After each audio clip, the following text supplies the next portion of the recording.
Hello everyone, my name is Nal Katema, and this is Project 2.4 Unpacked, the 555 timer.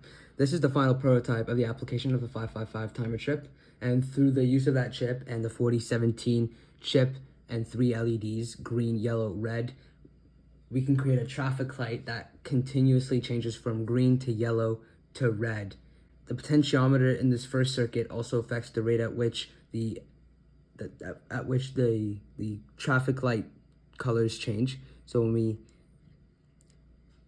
speed it up, this red LED stays on because of the persistence of vision, but also the traffic light speeds up. And then when we slow it down, the rate at which the lights change is also slower, and the red LED also tends to stay on because it flashes at a slower rate. It goes from high to low at a slower rate, so the time interval would be longer. The 555 chip operates as a bistable multivibrator. It outputs two stable states, which is going to be either a high or a low. The circuit sets off a signal that goes into the negative direction once 1/3 of the power supply is reached. In this case, it's a 9-volt power supply. The main focus of this project is to understand how the 555 would work and at a deeper level. So we look at a simplified, unpacked 555, which makes use of the LM358 and the 4001. It also uses the 3 5K ohm fixed resistors, and they are essential for basically creating voltage divisions that would split the voltage supply into 1/3 and 2/3 of the total voltage supply. And this is important for the timing operation of the 555.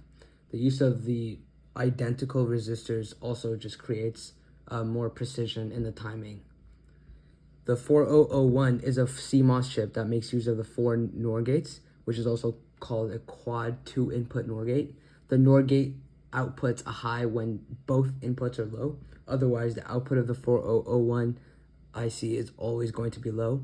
Pins 1, 5, 8, and 12 are inputs A of the 4 NOR gates, while pins 2, 6, 9, and 13 are inputs B for the NOR gates.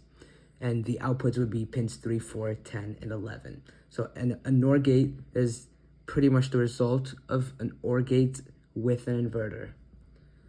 For the traffic light portion of the project, the counter of the 4017 increases by 1 for every rising clock signal. So once it reaches 2, it starts counting again. It goes back to green, yellow, then red, and it just repeats that continuously unless there's some sort of interruption. We know that a decking counter counts from 0 to 9, but in this case it only counts from 0 to 2 because we're only using 3 lights. The 555 is a low cost, it's low cost, it's simple to use, and it's a robust tool. And fun fact, in 2003, 1 billion units were manufactured in that year alone, and countless electronic devices make use of the 555, which is why it's important to get an understanding of it.